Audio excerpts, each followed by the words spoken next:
दोस्तों, आज के इस वीडियो स्पेशली उन लोगों के लिए है जो अपने एयर कंडीशन की कूलिंग को लेके बहुत ज़्यादा परेशान है। फ्रेंड, एक्चुअली हम जब एयर कंडीशन अपने घर में लगाते हैं तो हम चाहते हैं कि वो हमारे कमरे को बिल्कुल कूल कर दे और जल्दी से जल्दी, यानी कम से कम समय में बहुत ही अच्छी कूलिंग हमें प्रोवाइड हो।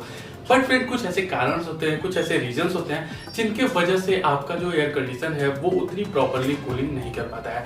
तो आज की वीडियो में हम यही जानेंगे कि क्या है वह रीजन और उन्हें कैसे आप सॉल्व कर सकते हैं। तो स्टार्ट करते हैं वीडियो को। मेरा नाम है मानव, आप देख रहे हैं हमारा यूट्यूब चैनल टेक कूलिंग। चलिए स्टार्ट करते हैं।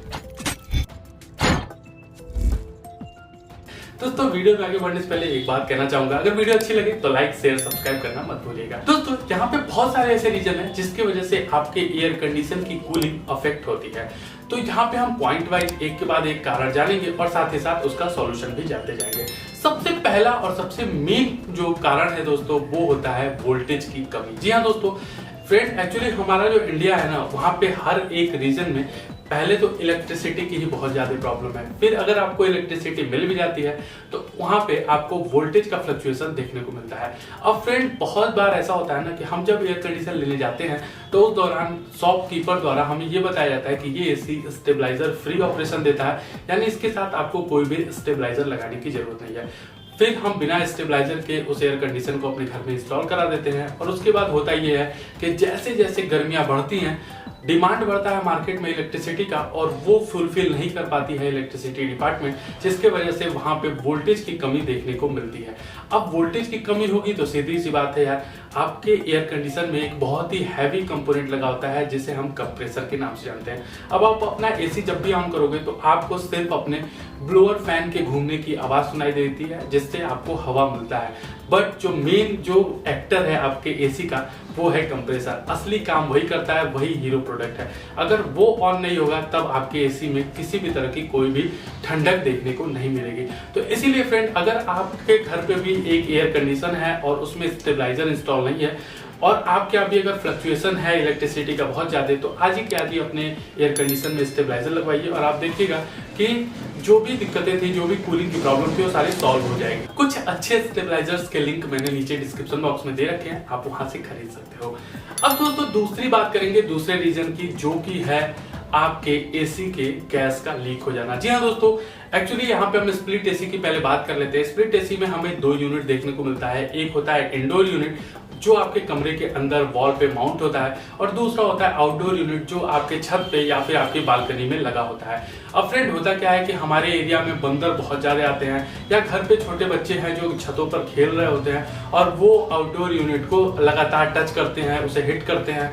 इसी तरह से कभी कभी ऐसा भी होता है कि बंदर उस आउटडोर यूनिट पे जाके बैठ जाता है या उस पर जंप लगाता है, जिसकी वजह से जो आपका आउटडोर यूनिट से इंडोर यूनिट को कनेक्ट करने के लिए कॉपर पाइप क्या होता है, उस पाइप का अलाइनमेंट मिस अलाइन हो जाता है, जिसकी वजह से जितनी भी गैसेज होती है, जो रिफ्रिजरेंट गैस होती है, जो आपके एसी में एक्चुअली ठंडा करने का काम करती है, वो गैस लीक हो जाती है और जिसकी वजह से आपको कूलिंग में बहुत ज़्यादा दिक्कत आती है। इवन ये कह सकते हैं कि कूलिंग होना ही बंद हो जाता है। तो इस केस में फ्रेंड, आप बस एक ही काम कर सकते हो कि अपने सर्विसमैन को बुलाओ। अपने अगर गारंटी में है तो वारंटी वाले में है तो सर्विस सेंटर से किसी को कॉल करो। अगर वारंटी खत्म हो चुकी है तो अपने लोकल किसी शॉप पे जाकर किसी मैकेनिक को पकड़ के लाओ, वो उसमें दोबारा से गैस रिफिल करेगा और जो भी मिस अलाइन हुआ होगा पाइप, उसको दोबारा से सही करेगा और देन आप देखोगे कि आपके एयर कंडीशन से फिर से उतनी अच्छी कूलिंग आनी शुरू हो गई है जिस तरह से आपने जब उसे नया इंस्टॉल कराया था उस समय कूलिंग आती थी। अब दोस्तों, तीसरा रीजन मैं बताऊंगा उन लोगों के लिए जिनका जो कमरा है वो छत पर है और उन्होंने अपने कमरे में एयर कंडीशनर इंस्टॉल कराया। अब आपको पता है गर्मियों में हमारे भारत में पूरे के पूरे रीजन में ही लगभग बहुत ज्यादा गर्मी पड़ती है और छत जो है वो बहुत ज्यादा हीट हो चुका होता है। अब हम में से बहुत सारे लोगों का जो घर है वो 2 मंजिला या 3 मंजिला होता है, तो हम सबसे टॉप फ्लोर पे अगर कमरे में रहते हैं और वहां पे हमने एयर कंडीशनर इंस्टॉल कराया है, तो होता क्या है फ्रेंड, जो हमारा छत होता है वो बहुत ज्यादा गर्म होता है, लगातार गर्म हो रहा होता है दिन के समय में।